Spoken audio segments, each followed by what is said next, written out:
But if you had to introduce yourself, share with the world, who is Lauren? Yes. I think y'all did a great job. I mean, I am just a girl. Okay, Gwen Stefani. Oh, I'm just a girl. No, for real. I don't know. I think you really summed it up really nicely. I feel like I would say I'm a creative singer, songwriter, artist, poet, and human. I love human rights, and I like to talk about how we can all achieve that together. Love it. And work together to get somewhere better. And that's kind of what I focus all my energy on, really, is art and connection with whoever I come in contact with, and healing.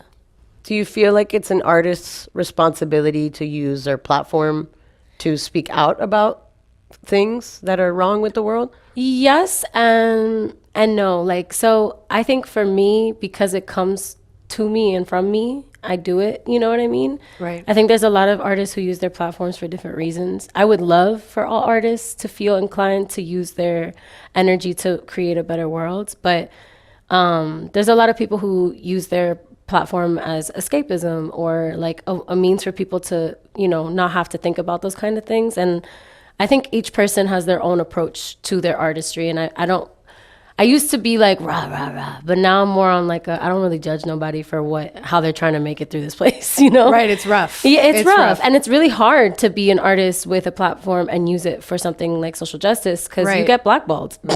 Straight up. Has anything like that? So many times. So many opportunities have come off the table because I care about the world. And it doesn't affect me as negatively as like people maybe perceive it, like the people around me perceive it, because for me, I don't want to work with anybody who feels off-put by me telling the truth, Preach. I don't want to add my voice to your voice either. So it works both ways, you know what I mean? And I would rather people be upfront and real about why they don't want to work with me. Because a lot of stuff has come to the table for me and people are like, hey, I want to work with you. And then all of a sudden they're like, oh, psych, you're a little too much. And I don't think I'm too much. I really just be advocating for human rights. That's it. Yeah. Like that's my baseline across the board is like, are these people being oppressed? Hey, yo, stop oppressing them. Let's allocate our budget to stuff that actually helps people. Right. And that's really it's a no-brainer for me. You, it seems. Yeah. For me. And me too. But I think anyone who's spiritually inclined and anybody who is empathetic in any kind of way can feel that and feel what's right and what's wrong in that kind of capacity, And yes, there's complexities, but at the end of the day, the complexities usually come from propaganda, Right. And so I like to see through that and speak truth to power. That's part of my purpose on this planet. It's not everybody's purpose, but it's part of mine. I would love to get into your music. Okay. Yes. Because we really are fans. We're so lucky. And your voice is so powerful and has such a unique color and shape to it. And then I'll hear the art that you make, and it's really surprising to me in a good way. Yeah. Not that I have, I guess, any kind of expectation of what your art would sound like. No, but you hear an artist's previous work, and so you always kind of feel like you know what to anticipate. But Lauren has a surprise for y'all. Oh, gosh. Wow. They listen to some of my albums. Yeah. A surprise is an understatement. Yeah. I wish that you're going to hear it very soon. But what we heard was like, ooh. I don't want to give any spoilers. Yeah. But I want to hear from you, like, how you like, we talked about the other day how this is you right now. Like, this is your sound right now. How have you evolved as a musician? And, like, how do you see the universe, getting ready to receive this big gift that you're going to release? Oh,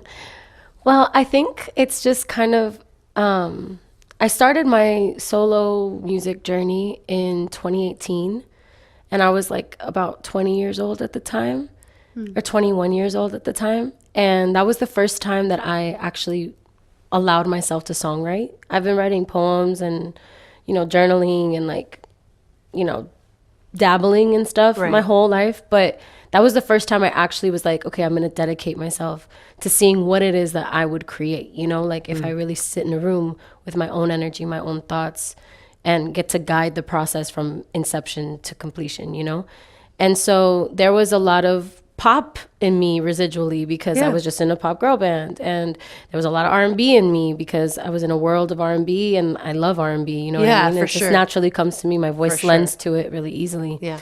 And so that's kind of the first iteration of stuff that came out of me. And then I had signed with Columbia Records, and they were like, hey, let's try the Latina thing out with you. So they sent me... Which fits. Also fits, right? Yeah. So they sent me to She's Miami. a chameleon. She is, honey. They sent me to Miami, and I worked with Neon 16, and I wrote quite a few songs. Only like one of them came out, but like I wrote like 3 or 4 songs with a really good friend of mine, Chris Chill, and Chris Floyd as well. And was really able to tap into that kind of version of myself and world of myself and my bilingual nature in songwriting as well, which was really cool to explore and get out. Because I feel like that whole era was just me exploring myself. And I think that's kind of my artistry in general, is me exploring myself. Like, I'm very introspective with what I write about. I'm very much talking about my journey and on earth and like what makes me feel things, what I feel about things. I really love to articulate, like kind of put into form the way that I feel about shit, because I'm very empathic. I'm a Cancer, Sun, Scorpio moon, Virgo rising. She helps me. I only know execute. because I'm a Virgo moon. She helps me execute. But the water in me really takes me to really deep depths, you know, of my psyche.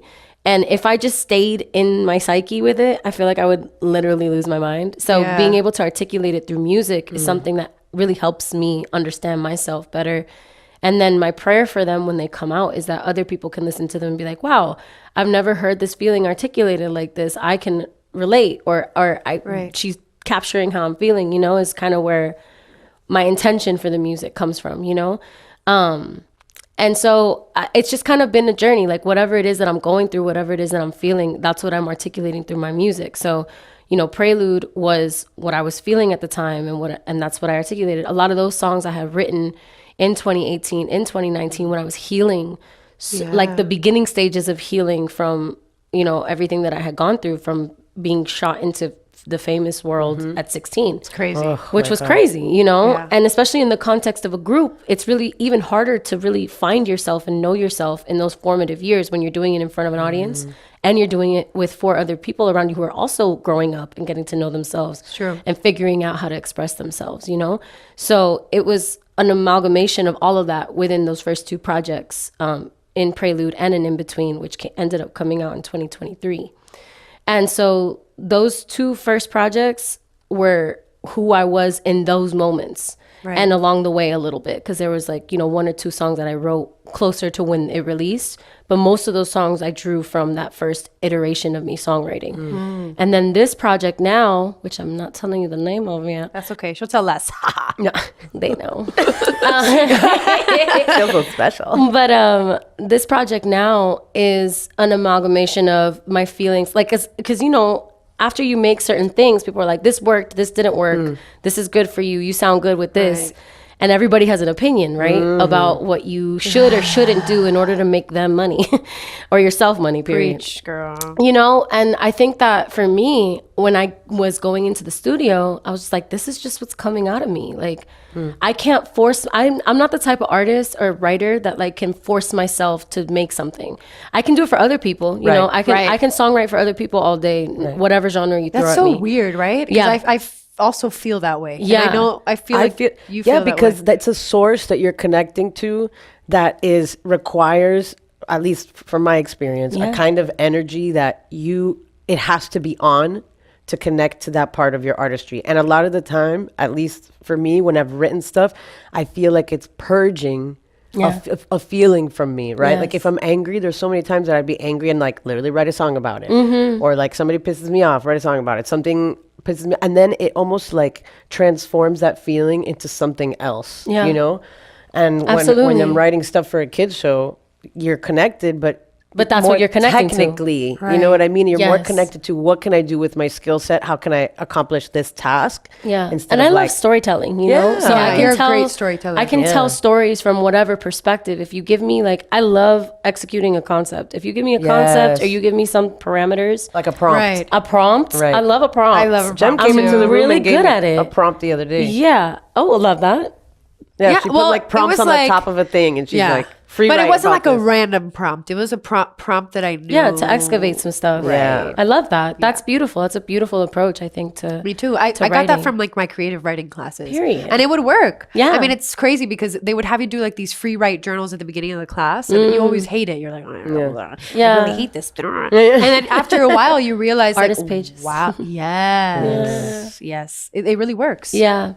Yeah. So I can do that for like other people really well. But when it comes to my own stuff, like it's a very spiritual process for me. Like I'm really giving you my diary when I Yes. give you Yes. projects. You know, Yes, I'm giving you exactly. my inner worlds. I'm giving you my perception. I'm giving you, you know, what is happening in the world that is making me feel something. And that's what kept coming up for me. And it was really angsty and it was really like pissed off and it was really sad and like also joyful because you need to hold on to the joy wherever you can get it. And so it's an amalgamation of that and more alternative leaning because of it, because that's the sound that lends to what I was feeling. Right. You know? It's amazing. You guys are gonna freak out. Yeah. Really, we were like, I hope so. I wanted to work this time. either way, it's a beautiful picture Snapshot. of Yeah. where you're at right now. Yeah, over the past 3 years. 3 years. And if you Yeah. don't like it, you have no taste.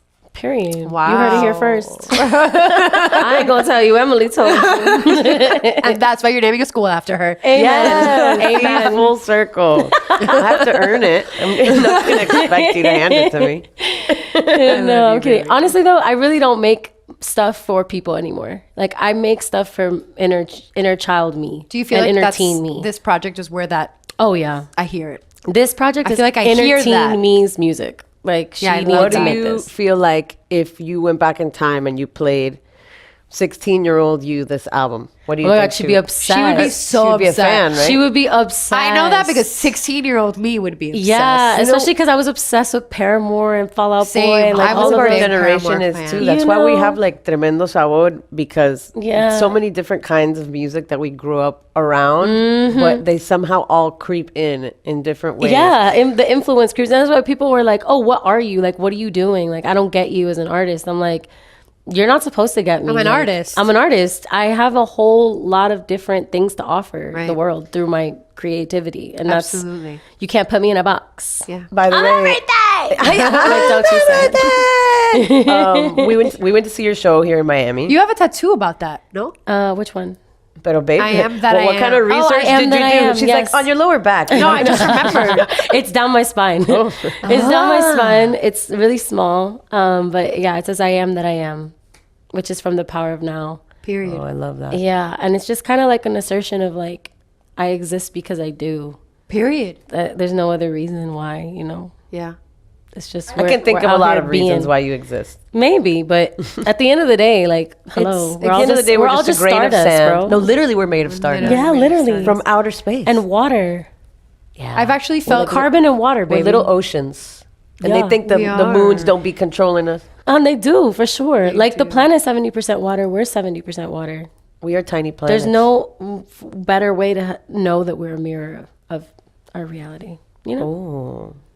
And each other. I need a therapy session after this. Listen, To I recover. got, We're gonna have existential I was going to say, I think you should sign up with Lauren. I know, right? Are you taking clients? I got you. I got you. More psychic, though. Right. We're connected. Oh. One thing that blew me away from your show that maybe you can actually help me with, which Jem will agree, is I noticed your artistic attention to movement and the way that you incorporated like dance and movement and lighting into your show. Like, have you always danced? Is that something that do you feel like the visuals go with your art? Yes, for sure. I started dancing when I was 3. I was in ballet, jazz, and Spanish flamenco. Wow. Until I was like 7, and then the school that I was at closed down, and my stubborn ass was like, "I'm never dancing again." So I didn't like do dance classes after that, but I would always dance in my room and choreograph stuff. Like that was like one of my favorite creative outlets was to take a song and interpret it like through through movement. And I do that a lot with my music. It's like very contemporary, lyrical based stuff, you know, like I'm very much emoting the lyrics through the movement and through the dancers that work with me. I love to do that. And it's such an important part of performance for me. And like when I was in the group, we definitely were hitting all those boob cats. You know what I mean? Like the musicality was there, and there was a lot of more hip hop influence and stuff. Yeah. And I still incorporate some of that into what I do, but I'm much more fluid and much more like contemporary with my movements. I love using my arms. I love using just moments to convey what I'm saying and amplify it, you know? And I love working with dancers because dancers are just the backbone of the music industry, in my opinion. Do you have any tips or tricks for fellow artists out there, even if you just they want to try maybe to create or connect to their artistic self? Like, is there anything like a ritual that you do or any kind of thing you do to get in the headspace to go into a studio session or a writing session, or does the muse just come to you and you hit it? She is the muse. Tips and tricks. I think one thing I would say is don't create for anyone but you. You know, like like find a way for your art to be your practice in the sense of like it's your baby that's coming out. It's like they're not gonna let a whole bunch of people tell you how to parent your kid. You know what I mean? Like you're the parent, right? And it's the same kind of concept for art because everyone's always going to have an opinion about what sounds best, what's going to sell best, what's going to do better, what's going to hit better. And you could care about that stuff, you know, like I'm sure there's plenty of executives that know what they'll push and what they won't push. Because at the end of the day, the difference between a hit and a non-hit is money. Money, literally. Money. And, well, visibility. Because now with TikTok and stuff, you don't necessarily need money, but it is about visibility. You know, it's how many people get to see it, how many people get to hear it, the opportunity to hear the song. Yeah. And that's usually connected to money. But aside from that, like everyone's always going to have an opinion. Even people who you don't value their opinion. You know, like people who have no artistic bone in their body are still going to have an opinion and be like, oh, I would like it more if it was like this. Or, is there somebody in your life whose opinion you do take value? And value? Mine. Yeah.